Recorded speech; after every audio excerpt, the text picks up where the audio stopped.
नमस्कार, सोशल संवाद में स्वागत है। मैं शशि घोषाल। आज हम बात करेंगे शहर की और शहर के मुद्दे को लेकर लगातार जो पूर्वी विधानसभा जमशेदपुर के विधायक हैं, आपने देखा होगा कि ताबड़तोड़ मीटिंग कर रहे हैं, दौरे कर रहे हैं और वो जो है एक तरह से कार्य योजना को मूर्त रूप देने के लिए बहुत सारी चीज़ें जो है कर भी रहे हैं। हम बात करेंगे पिछले दिनों 2-3 चीज़ों को लेकर लगातार जो है सवाल उठ रहे हैं और उस पर बात करेंगे कि आखिर क्या कुछ जो है आने वाले समय में होने है और उसके लिए क्या कुछ इनके पास जो है रणनीति है। सर, बातचीत करने के लिए सबसे पहले स्वागत है। पहला सवाल, आपने सर पिछले एक सप्ताह पहले डीसी को आपने पत्र लिखा था और जेएनसी और जुस्को की जो कार्य प्रणाली है उसको लेकर सवाल उठाए थे। आखिर क्या कुछ हो गया था कि आपने उसमें लिस्ट मुद्दा भी उठाया और उन्हें याद दिलाया और 15 अगस्त तक के टाइमलाइन आपने दिया था। तो क्या मुद्दा था और क्यों ये आपको डायरेक्ट डीसी को लिखना पड़ा? क्योंकि जमशेदपुर में कोई नगर पालिका नहीं है, तो टाटा लीज समझौता के अनुसार नगर पालिका का काम जमशेदपुर का टाटा स्टील के जिम्मे है।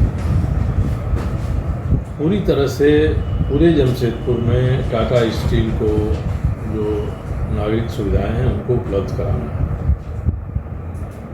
मगर टाटा स्टील ने कई जगहों से हाथ खींच लिया है। अब जेएनसी है जो लीज के बाहर की बस्तियां हैं, जेएनसी उनमें सुविधाएं उपलब्ध करा रहा है। तो मेरा यही कहना था डीसी से कि चूँकि टाटा लीज समझौता में कहीं भी कोई शिकायत केंद्र का प्रावधान नहीं किया गया कि जो व्यक्ति असंतुष्ट होगा वो अपनी बात कहाँ रखेगा। तो इसलिए मैं आपको मिल के ही बता रहा हूँ और लिख के भी बता रहा हूँ, आप इसको ठीक कराइए, क्योंकि हम देख रहे हैं पिछले 1.5 साल से मैं देख रहा हूँ। जब मैं विधायक चुना गया तो फरवरी 2020 में जुस्को के लोगों के साथ बैठक हुई। उन्होंने मुझे आपका लिस्ट दिया, प्राथमिकताएँ दी कि हमको पानी बिजली देनी है, तो कब तक हमारा टाइमलाइन क्या है। अब ब्राह्मण बस्ती, कल्याण नगर जैसे इलाके हैं जहाँ जल जमाव की भारी स्थिति हो जाती है, कैसे हम पानी की निकासी वहाँ से करेंगे, इसके बारे में भी उन्होंने मुझे बताया और व्याप्ता लाल, हरा, पीला रंग से रंग के प्रायोरिटीज को मुझे दिया।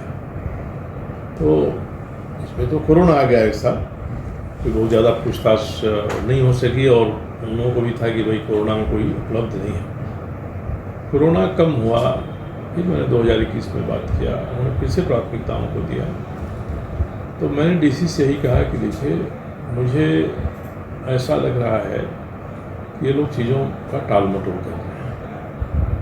आरंभ कर देते हैं बिजली देने का, पोल गड़ जाता है, सब हो जाता है, मगर जब तक तार बिछा के घर में कनेक्शन नहीं दीजिएगा तो बिजली मिलना तो नहीं कहा जाएगा। अब उनके प्रगति प्रतिवेदन में आ जाता है। वैसे ही कई बस्तियां टाटा लीज क्षेत्र के अंदर हैं जहां इन्होंने दिया कि हम 50 कनेक्शन देंगे, 40 कनेक्शन देंगे, फिर दिया 100 कनेक्शन जहां देना था उसमें हमने 60 दे दिया। तो मेरा ये कहना था कि हम इस तरह के आंकड़े में जाएंगे तो इससे इनकी उपलब्धि सामने आ जाएगी।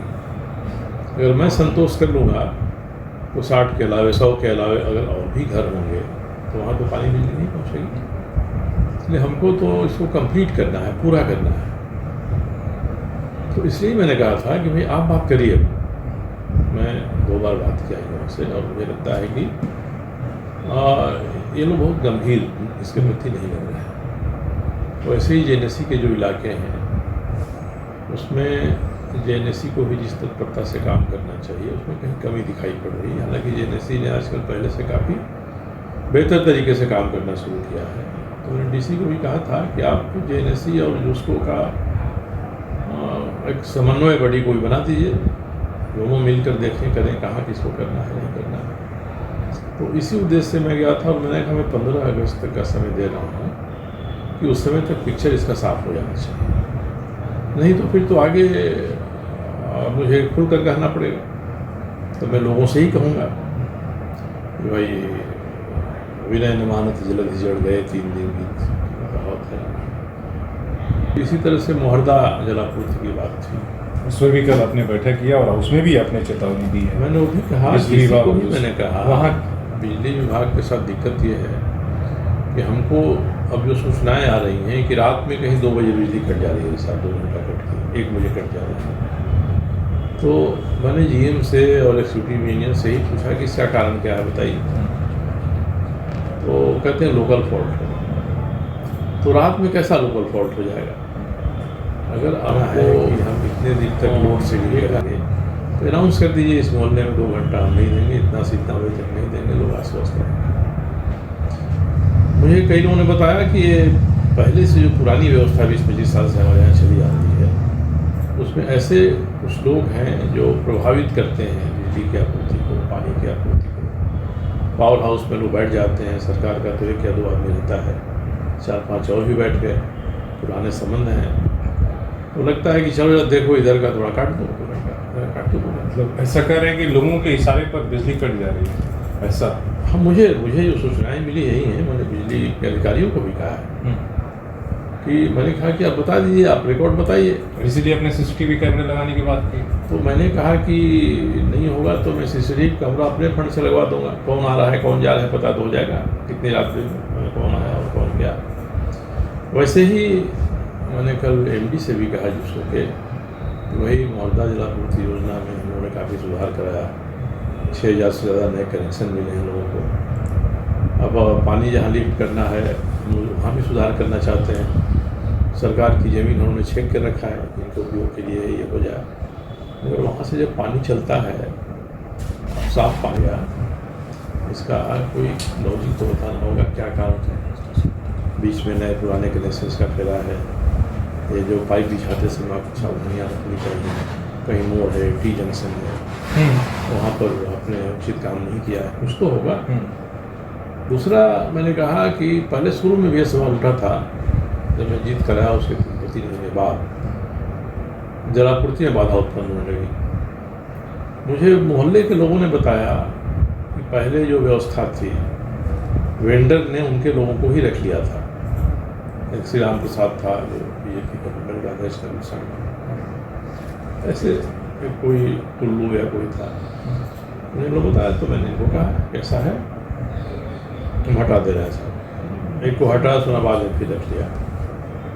अब अभी 2 तरह की बातें आ रही हैं। ये कह रहे हैं कि हमने ऐसे लोग हटा दिया है, लोग कह रहे हैं कि सबके सब बरकरार है। ये दोहरी बात तो नहीं चलेगी ना। अगर कोई आदमी पानी टंकी से पानी छोड़ना है, उसमें 2 घंटा देर कर दे या एक तरफ का कनेक्शन बंद कर दे तो लोग तो परेशान होंगे। उसमें पानी नियमित कर दीजिए कि हमको सुबह 2 घंटे मिलेगा तो हर जगह मिलेगा ना, 2 घंटे 4 घंटे।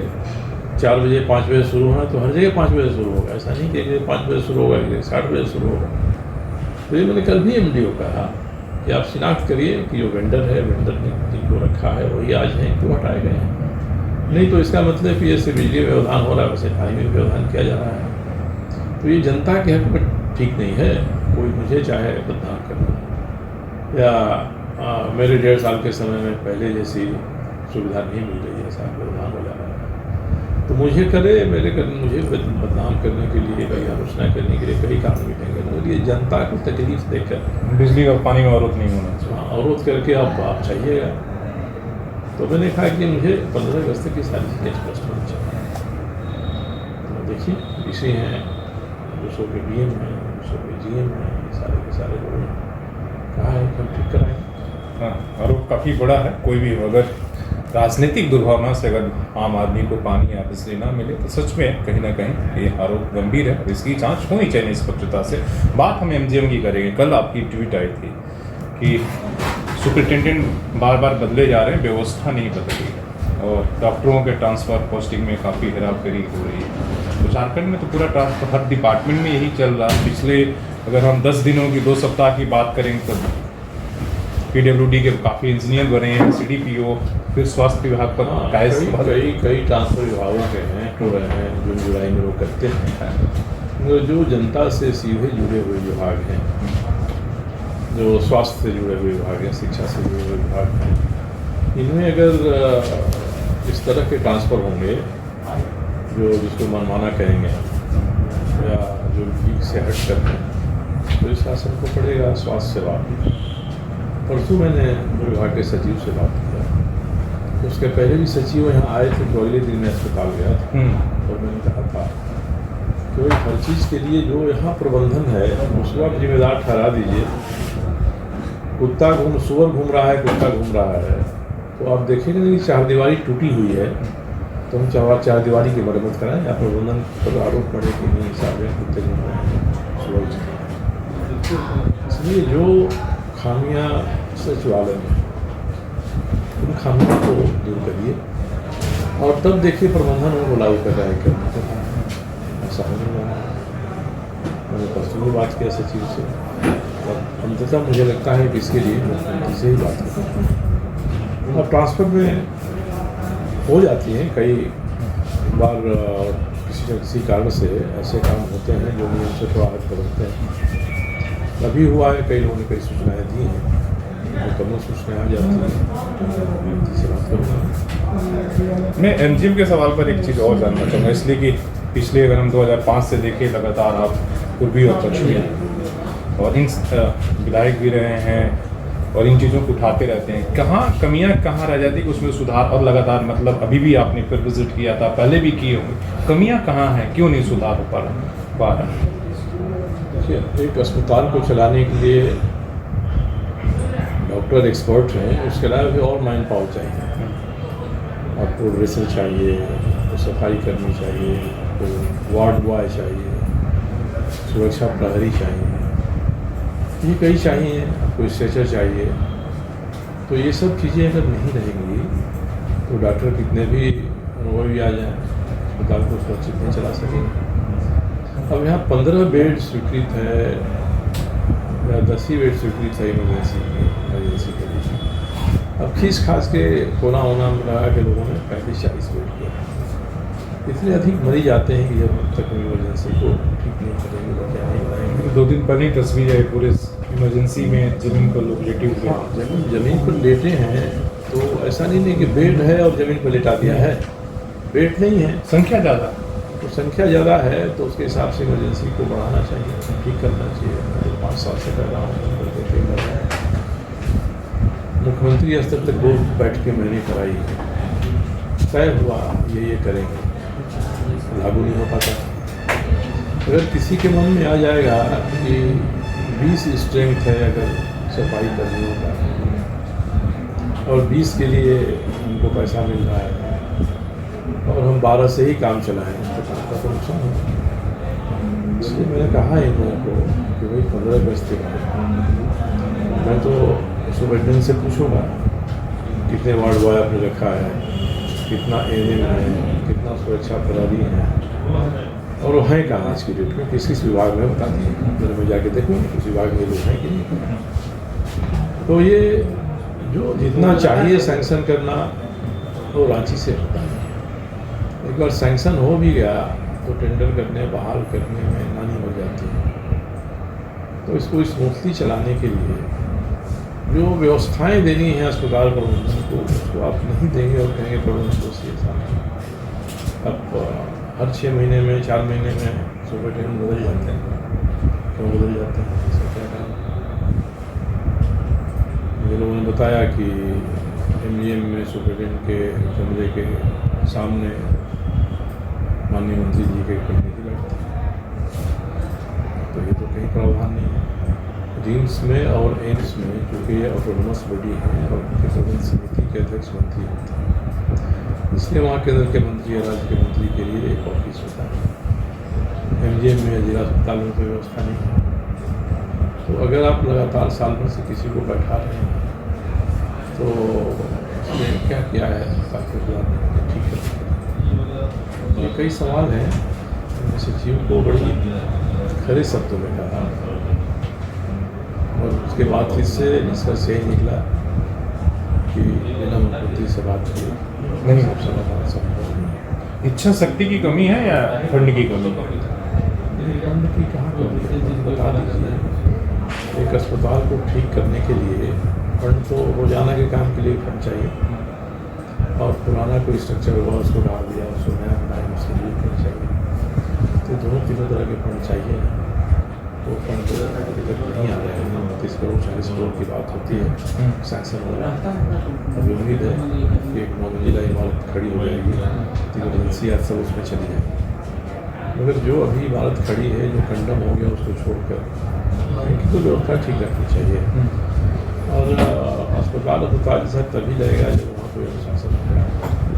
और डॉक्टरों की सहायता के लिए जितना भी आपको नॉन मेडिकल स्टाफ चाहिए उसको रहना पड़ेगा। किसी मरीज को एक वार्ड से दूसरी जगह ले जाना है, किसी को इमरजेंसी से कहीं ले जाना है, तो वार्ड वाई ही नहीं हिसाब का है। ड्रेसर एक ड्रेसर है, एक ड्रेसर से इतना बड़ा अस्पताल चल रहा है, ये बड़ा सर्च की बात है। इसके अलावा दूसरा भी तो नहीं मामला। तो मैं चाहता हूँ कि मैन पावर सक्षम आए और जितना मैन पावर आप दे रहे हैं उतना मैन पावर अस्पताल में काम करें। 100 सैंक्शन कर दिया और 70 ही काम करेंगे, 30 का वारा न्यारा होगा, तब तो व्यवस्था अस्पताल की नहीं सुधर सकेगी। इमरजेंसी को ओपीडी को यहाँ दुरुस्त करना पड़ेगा, दूर दूर से लोग आते हैं, तो ये कई कमियाँ वहाँ हैं। मैं तो प्रयास कर रहा हूँ और मैंने अल्टीमेटली कहा है कि भाई मैंने 1.5 साल देख लिया, 1.5 साल तक मैंने कोई आलोचना नहीं की, कुछ नहीं कहा मंत्री के बारे में, व्यवस्था के बारे में। 1.5 साल का समय कम नहीं होता। और अब हम लोग नहीं बोलेंगे तो जिम्मेदारी हम सबों को भी हमारे क्षेत्र में ट्रांसफर करता। इस नाते मैं तो सारी चीज़ों को उठाऊँगा। अब सुपरिटेंडेंट और डिप्टी सुपरिटेंडेंट कितना कोऑपरेट करते हैं इसमें देखना है। तो बेहतर बनाने की दिशा में अस्पताल की जो ज़रूरियात चीज़ें करना चाहिए। एक सवाल शहर का सर बहुत ज़रूरी है। एक तो जुबली पार्क को लेकर, बाकी किसी ने बंद रहा खुला भी तो उसमें बहुत सारे नियम कंडीशन है, आपने इसको लेकर भी आपका भी बयान आया है। इसका कुछ नहीं निकला कि लोग जो है जिस तरीके से पहले माहौल में जाते थे उस तरीके से जा पाए, बिना पहचान पत्र और बिना आधार कार्ड दिखाए हुए, और आम लोगों के लिए खुल सके। दूसरा, जिस तरीके से आप देख रहे हैं ट्रांसपोर्टेशन, बड़ी गाड़ियों से आए दिन हर सप्ताह कोई ना कोई दुर्घटना होती है ट्रक और ट्रेलर से, तो उसके लिए क्या व्यवस्था होना चाहिए, और इस पर कोई बोल नहीं रहा। ये जो बड़े सवाल पार्क पर मैंने ट्वीट किया था कि पहचान पत्र के लिए लोगों को बाध्य करना ये इंसाफ है, ये नहीं होना चाहिए। पार्क है, खुली जगह, आखिर उसमें ऐसा क्या है जिसके लिए आप अभी 2-3 घंटे के लिए किसी से पहचान पत्र आप ले रहे हैं। तो इस पर मैंने अभी नहीं बात किया है, क्योंकि लगता है कि एक बार सारी चीज़ों पर मैं बात कर रहा हूँ। जुबली पार्क की व्यवस्था को दुरुस्त करना वो दिन भर खुलना चाहिए, दिन भर खुलना चाहिए। लोगों को जाना चाहिए कि मनोरंजन की जगह है, समय बिताने की जगह है, युवक युवतियों के लिए भी जुड़ने की जगह है। तो ये सारी चीज़ें तो होनी चाहिए। जुबली पार्क ऐसा नहीं है कि उसको हम बंद करके निगाह बंद करके, मतलब सारे पार्कों के लिए एक नियम होने चाहिए। और दूसरा, जो एक्सीडेंट्स होते हैं, मैं 1 साल से 2 परियोजना लागू करने के लिए कह रहा हूँ। एक तो गोविंदपुर में भी एक सड़क बन रही है, जहाँ से भारी वाहन गोविंदपुर होकर जाएंगे और गोविंदपुर की आबादी के बीच से जाएंगे। मैंने लिख कर भी दिया है, बात भी हुई है, ये सैंक्शन भी हो गया था, टेंडर भी हो गया था। कॉन्ट्रैक्टर एक साथ बैठ के बाहर जो आपका जहाँ से वन विभाग की जमीन, उसके ऊपर से उतना दूर हम कॉरिडोर बन ओवरब्रिज बनाते हैं, ले जाए। सैंक्शन हो गया था, टेंडर हो गया था, एक बहाल हो गया था, और फिर उसको कैंसिल हो गया। कैंसिल कर दिया। दोबारा मैंने उठाया तो कर दिया। तो दूसरी है कि जो लिट्टी चौक है बुनियादी में, वहाँ से एक पुल बनना था जो जाता DPS होकर मैनेज कर देता। तो ये होता तो बड़े वाहन सीधे वहाँ से निकल जाएंगे साहब, तो दोनों तरफ से टेम्पो साइड के वाहन वहाँ से निकल जाएंगे, तो काफ़ी यातायात कम हो जाएगा। ये दोनों के लिए मैं लगा हुआ हूँ कि दोनों को कराया जाएगा, तभी इससे छुटकारा मिल सकता है।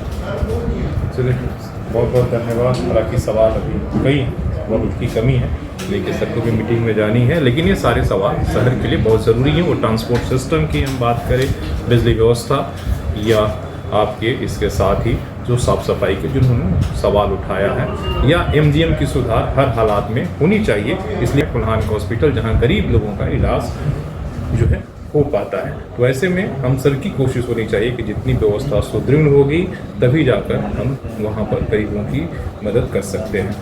तो अपने सहयोगी CS राममूर्ति के साथ मैं शशि भूषण सोशल संवाद में